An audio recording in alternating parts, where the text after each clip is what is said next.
Nosotros durante este año hemos tomado la carta al libro de los Efesios para llevar una predicación expositiva sobre todo lo que el apóstol enseña a este grupo de hermanos en esta ciudad de Éfeso, que estaba conformada por un grupo de creyentes que no eran judíos, sino gentiles. Y el día de hoy vamos a ver un tema que tiene la continuidad de lo que hemos venido viendo, donde todo se desprende por la obra que el Espíritu de Dios hace en el corazón de los hombres. Cuando Dios salva a alguien y lo sella con su Espíritu, esa persona empieza a ver el mundo diferente. Piensa diferente, habla diferente. Es alguien que tiene esperanza. Esa persona ya jamás vuelve a ser la misma. Una persona que ha sido salvada, donde esa persona ha sido transformada por el poder de Dios, es una persona distinta. Como dice la Escritura, las cosas viejas pasan y todo en su vida empieza a ser nuevo. Eso también ocurre con el cristiano que trabaja para otro o que sirve a otro. No ve a su jefe como un enemigo. En los tiempos de Cristo, allá en el siglo I, Roma era el imperio, un imperio poderoso. Y la esclavitud era hasta cierto punto universal en el mundo antiguo. Algunos creen, algunos eruditos, que había unos 60 millones de esclavos en el imperio romano.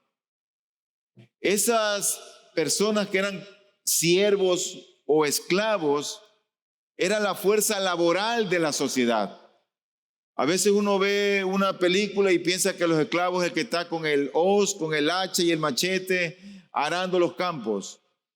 Pero realmente los esclavos, los siervos, podían ser administradores, podían ser doctores, podían ser maestros, podían hacer cosas domésticas. También los esclavos podían heredarse, los esclavos podían comprarse. Y todo aquel que iba a una guerra y los que perdían y eran tomados prisioneros, estos prisioneros pasaban a ser inmediatamente esclavos de la nación que los había derrotado. Pasaban a ser siervos. Para nosotros tal vez es un poco difícil entender esto, porque han pasado 158 años desde que la esclavitud fue abolida. Ya no vivimos en el tiempo de esclavitud, sobre todo en esta región del continente, y nos es difícil entender que un ser humano sea considerado como una cosa más que como una persona. Porque la esclavitud en aquel tiempo era deshumanizada. Legalmente, los esclavos eran solamente bienes muebles sin derechos, a quienes sus amos podían tratar como ellos quisieran. En Roma, por ejemplo, el padre de familia podía disciplinar al esclavo como él quería, incluida la muerte. Podían ser mutilados, podían ser azotados, podían ser encadenados. Le rompían hasta los dientes, le quitaban los ojos y los tiraban algunos a las bestias salvajes o los crucificaban. Así de cruel era la esclavitud en el siglo I en el Imperio Romano.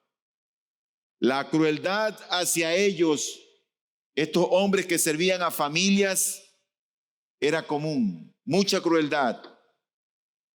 También sus esclavos ocurre que representaban una inversión de mucho capital. Ellos tenían que cuidar hasta cierto punto del esclavo.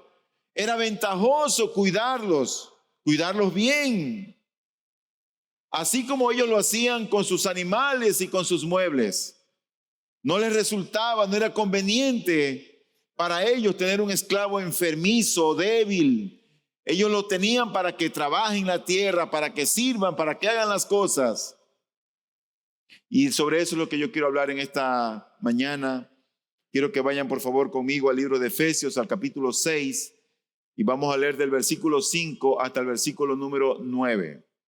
Dice la palabra del Señor lo siguiente: siervos, obedezcan a sus amos en la tierra con temor y temblor, con la sinceridad de su corazón como a Cristo, no para ser vistos como los que quieren agradar a los hombres, sino como siervos de Cristo, haciendo de corazón la voluntad de Dios.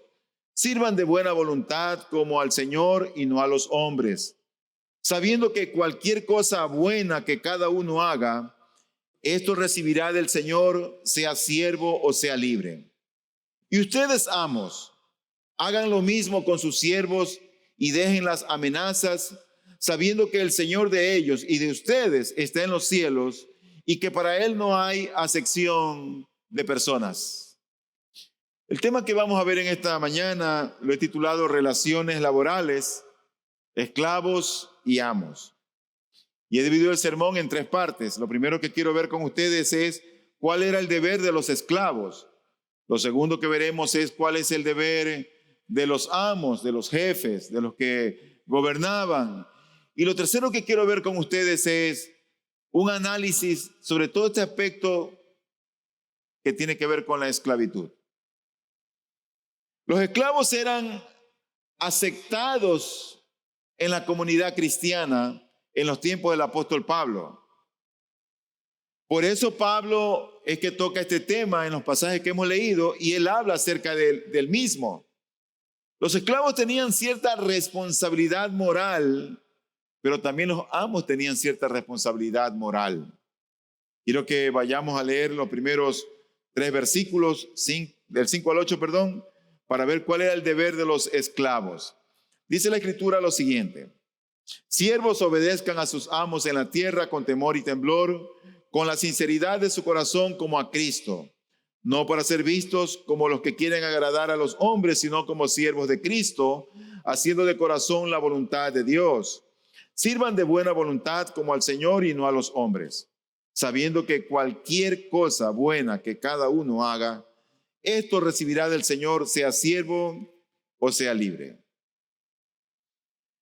Si tú lees cuidadosamente estos pasajes, vez tras vez el apóstol menciona a Cristo. A Cristo. Es realmente un pasaje, por así decirlo, cristocéntrico.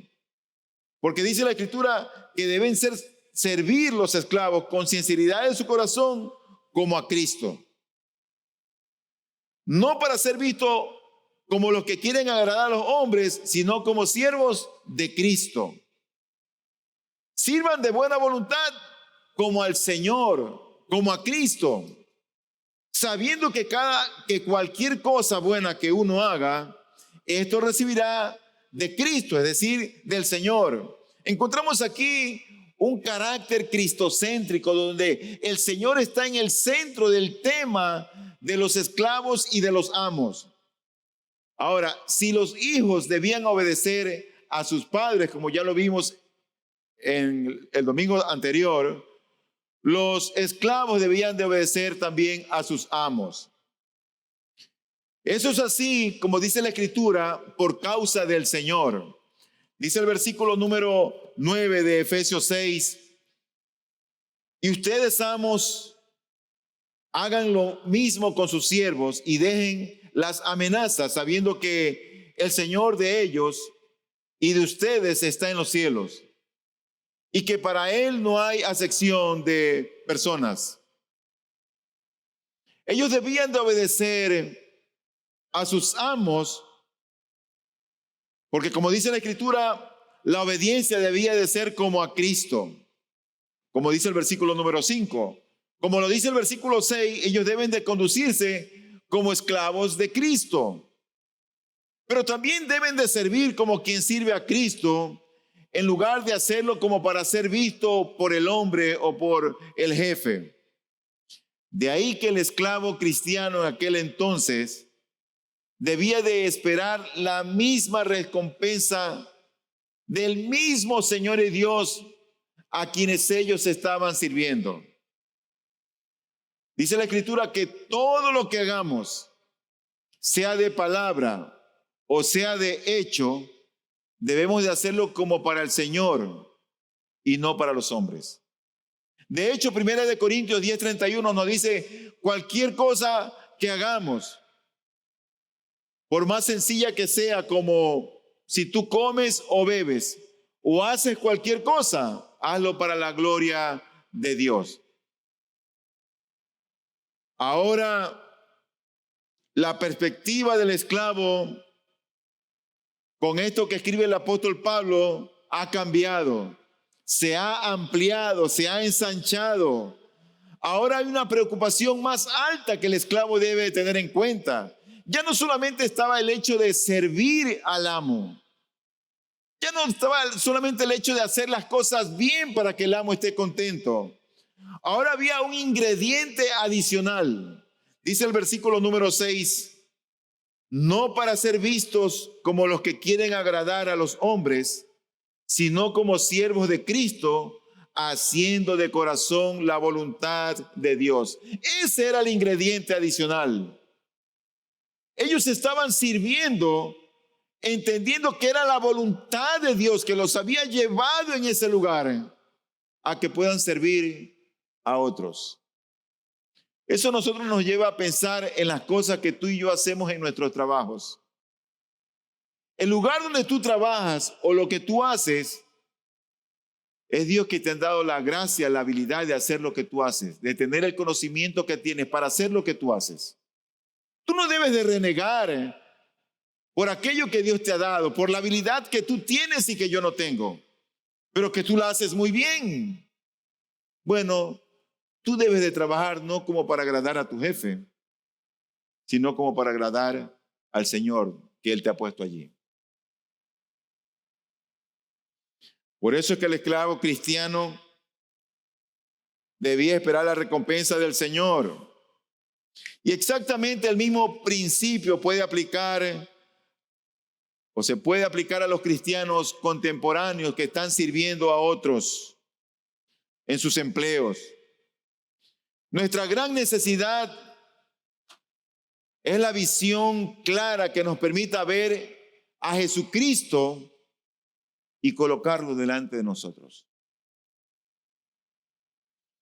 ¿Es posible, me pregunto yo, para el ama de casa cocinar una comida, limpiar la casa, como si el huésped de honor a quien va a recibir es el Señor Jesucristo? Claro que puede hacerlo. Por supuesto que puede. Si el ama de casa puede hacer eso, que es un trabajo muy pesado y arduo, de limpiar la casa, lavar los platos, cocinar, instruir a los niños, ver que todas las cosas estén en orden. Si ella puede hacer eso, tú que tienes un trabajo que Dios te lo ha dado, de igual manera debes obrar como para el Señor y no para ser visto por los hombres.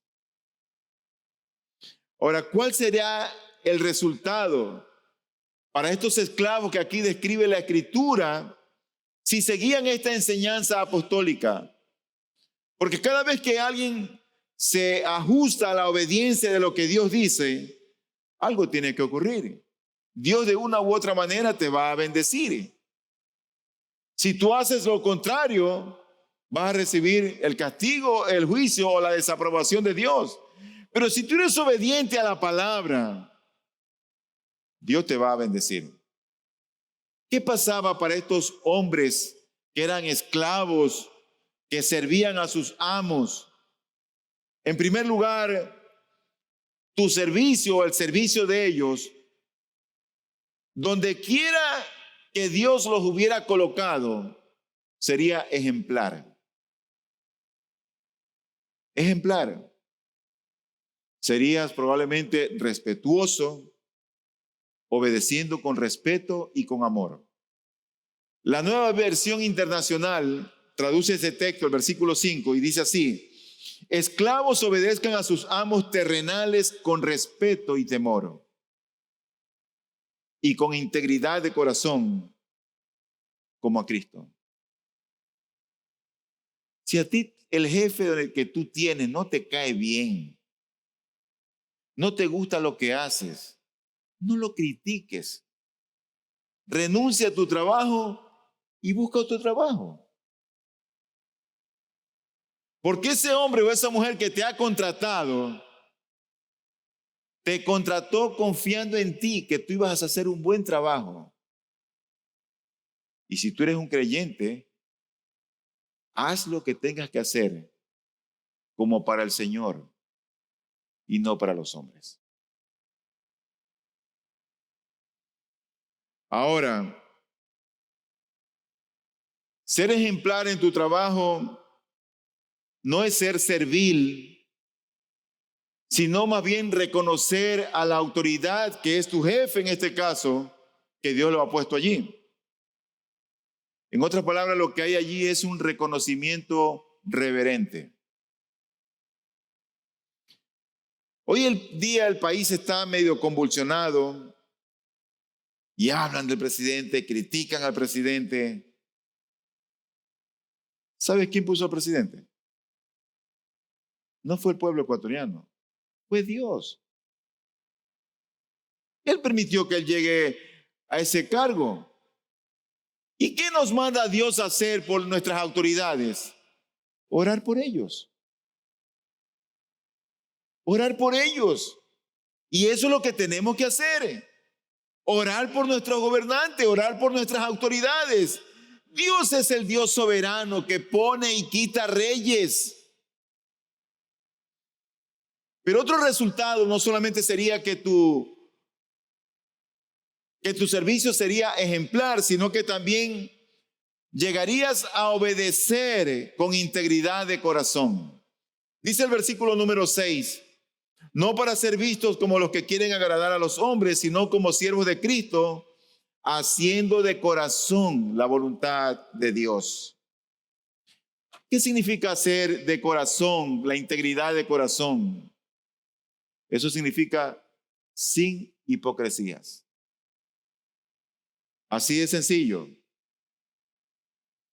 Como eres un esclavo de Cristo, no estarás preocupado si tu jefe está o no presente para hacer lo que tienes que hacer.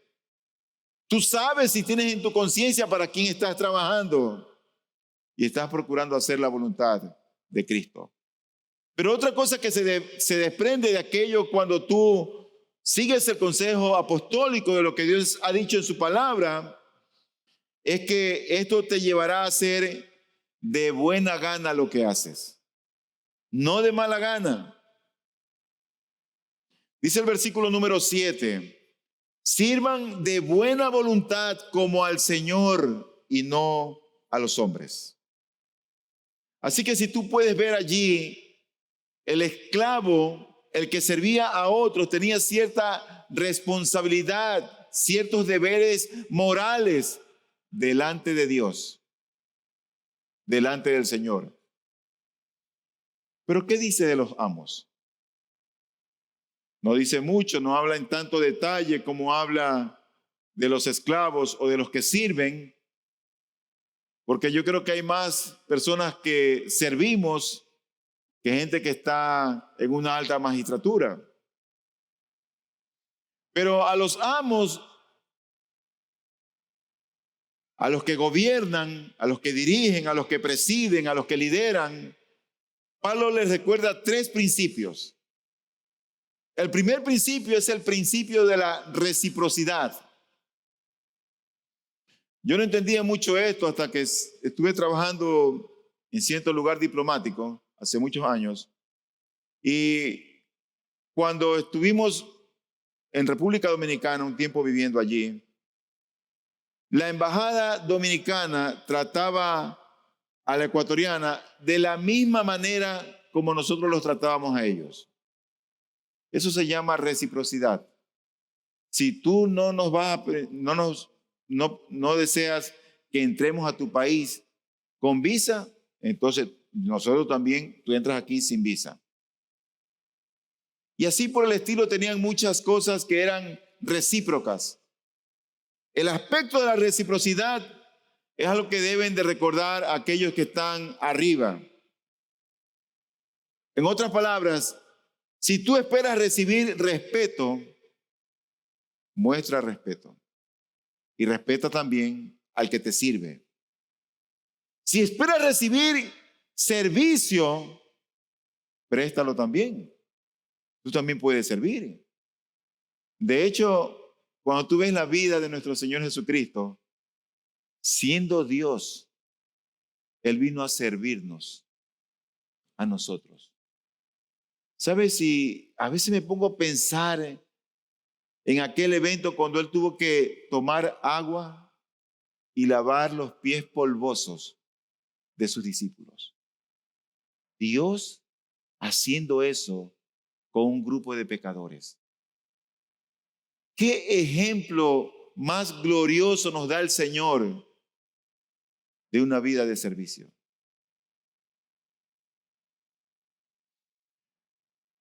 Pero Pablo también le recuerda a los amos no solamente la reciprocidad, sino también les recuerda que no deben de ser abusivos.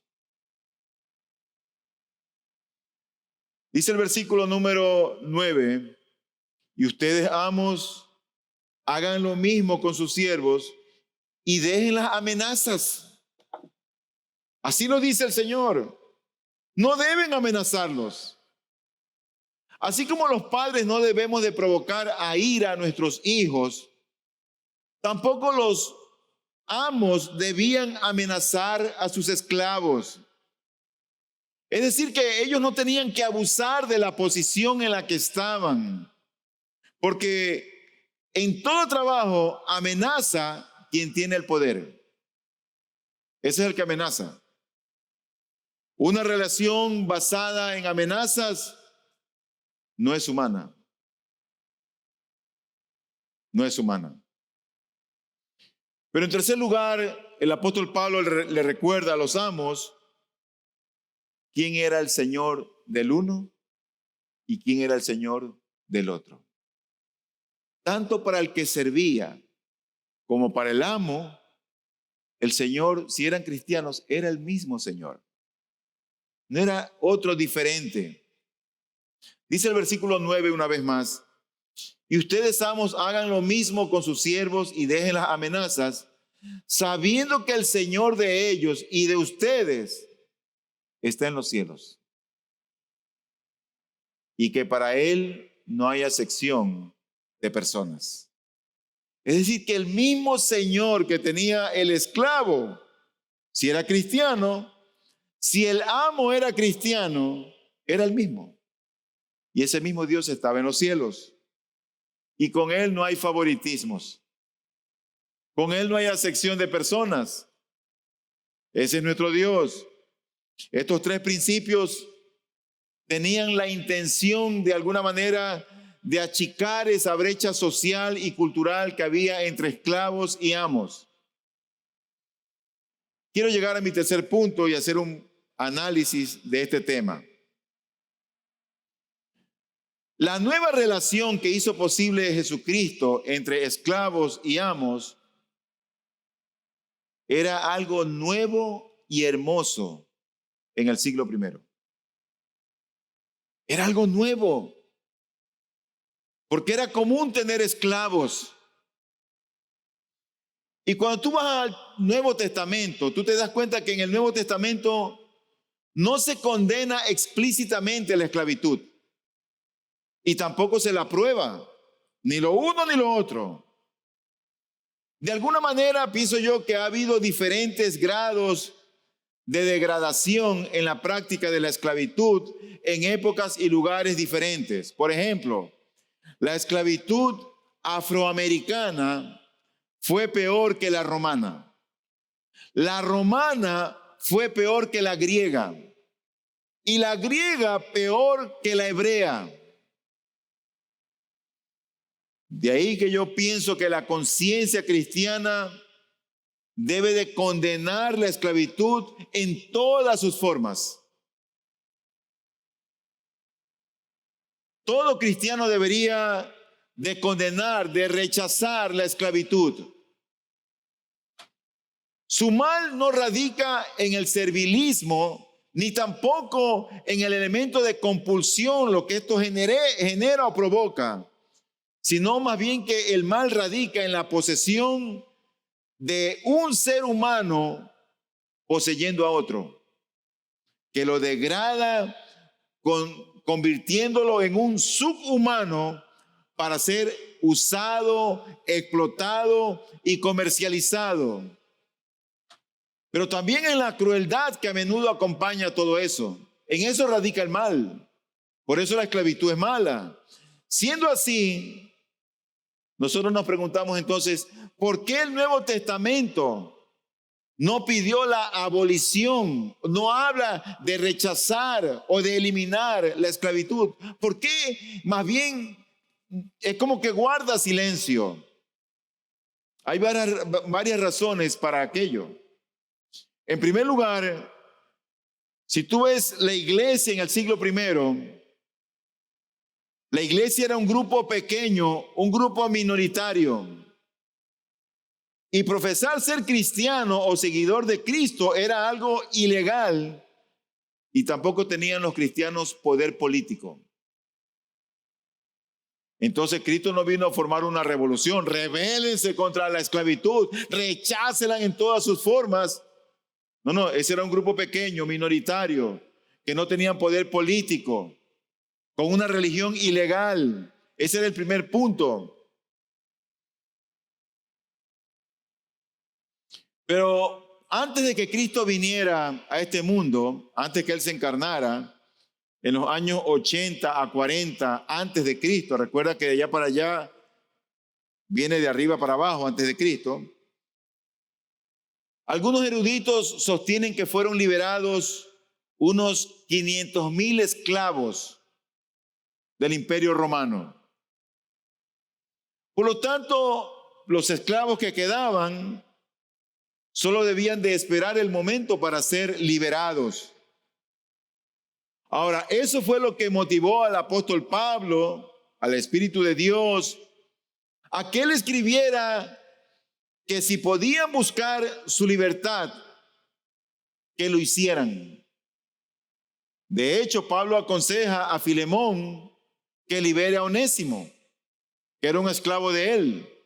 Pero este Onésimo, que había afectado a Filemón, le había hecho un mal. Parece que algo se había tomado de él, pero este hombre llega donde está Pablo y Pablo le habla del evangelio. Este hombre se convierte y ahora Onésimo, el ladrón, es un cristiano. Y Pablo dice, trátalo como hermano, trátalo como cristiano. Mira lo que dice la escritura en 1 Corintios 7:21. ¿Fuiste llamado siendo esclavo? No te preocupes. Aunque si puedes obtener tu libertad, prefiérelo. Ese era el pensamiento apostólico.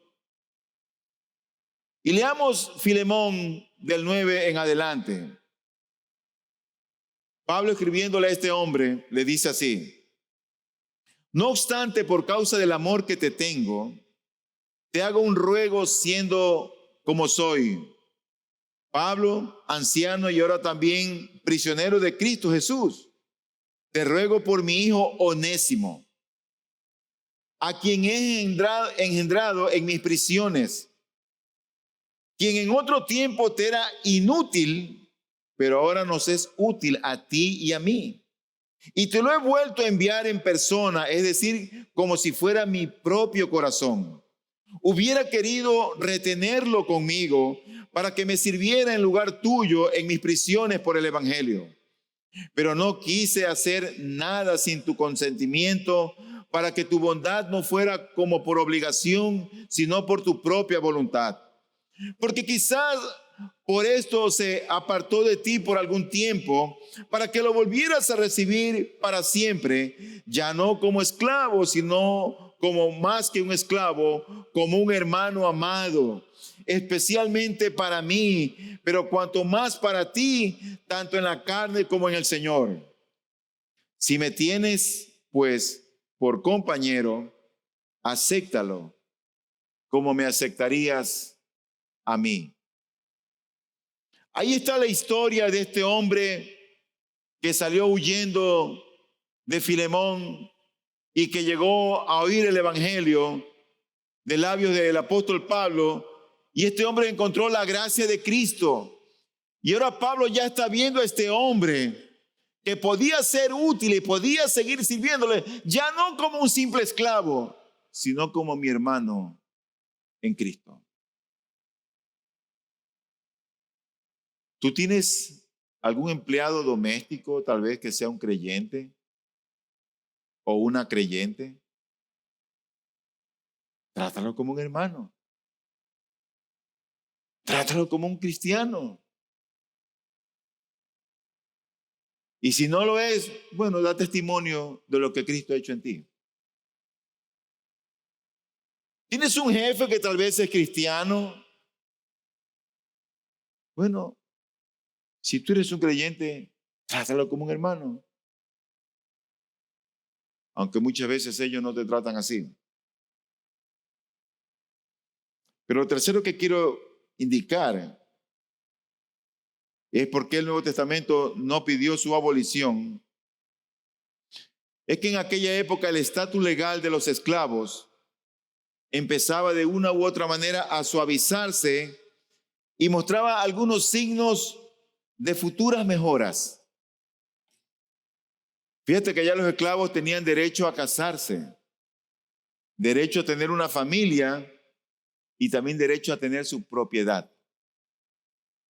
O sea que cuando el apóstol Pablo escribe esto, había empezado una legislación más humanitaria ya años antes, pero el evangelio por medio de Cristo lo amplió. Eso es lo que hace Cristo. ¿Sabes lo que hace Cristo? Restaura a las personas.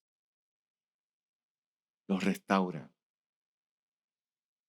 Entonces, para finalizar, ¿por qué debemos de no tolerar la esclavitud? A causa de la igualdad en Jesucristo. Tal vez un esclavo, alguien que sirve, no tenga los mismos estudios, no tenga la misma posición social, pero a los ojos de Dios somos iguales unos a otros. Tenemos funciones diferentes, pero a los ojos de nuestro Padre Celestial somos iguales, incluyendo el hombre y la mujer, con roles diferentes, con funciones diferentes, pero a los ojos de Dios iguales. Por eso debemos de no tolerar la esclavitud. En segundo lugar, no debemos tolerarla por un principio de justicia. El Evangelio insiste que los esclavos tienen derechos. Entonces, si no hay derechos, no puede haber justicia. No hay justicia. Tanto esclavos como amos tenían derechos. Y eso se basa en la justicia que Dios establece. Y en tercer lugar, no debemos tolerar la esclavitud a causa de la hermandad, que es una nueva relación que que Dios estableció en Jesucristo. Gálatas 3:28 dice: no hay judío ni griego, no hay esclavo ni libre, no hay hombre ni mujer, porque todos son uno en Cristo Jesús. O sea que a los ojos del Señor, si alguien es un siervo o un esclavo, como lo dice la Biblia, si es creyente y uno que no lo es, igualdad a los ojos del Señor. Y el último texto que quiero compartir es Colosenses 3:11. Dice la Biblia: en esta renovación no hay distinción entre griego y judío, circunciso e incircunciso, bárbaro, escita, esclavo o libre, sino que Cristo es todo y en todos. Séneca llamó a los esclavos camaradas, amigos, pero no los llamó hermanos.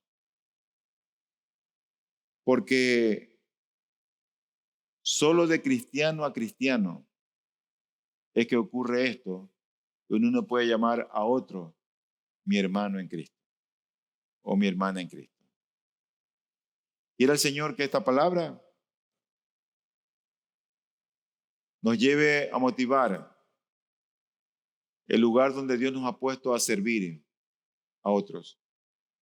Y que cuando hagamos ese servicio, lo hagamos para el Señor y no para los hombres. Si tú eres ama de casa, cuando vayas a tender la cama y a colocar las almohadas, hazlo como si en esa cama se va a acostar el Señor Jesucristo. Si tú vas a preparar el desayuno, no estés pensando en el logro de tu cónyuge o de tu hijo. Prepara eso como si tú lo estás preparando para el Señor Jesucristo.